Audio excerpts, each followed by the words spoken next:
How to disable read receipts on Facebook Messenger. Hi everyone, I'm here to assist you today. Without any delay, let's jump right in. First, open Messenger on your device. Log into your account. Then you'll find three lines at the bottom right corner of your screen.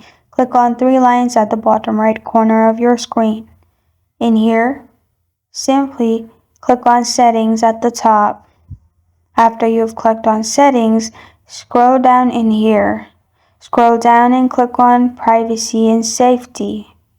In Privacy and Safety, scroll down and click on Read Receipts.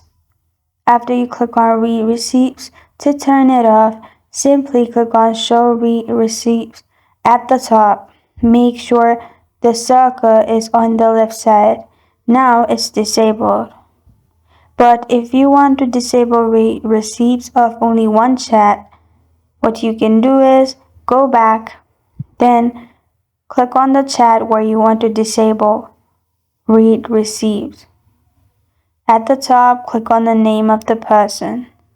After you've clicked on the name of the person, scroll down and click on Read Receipts in here.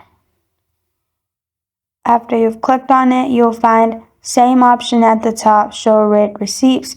Simply click on it and turn it off. This is how to disable read receipts in Facebook Messenger. Thank you for joining me today. If this video helps you out, please leave a like and subscribe for more. Got a question or want to suggest a topic? Comment below. Thank you for watching.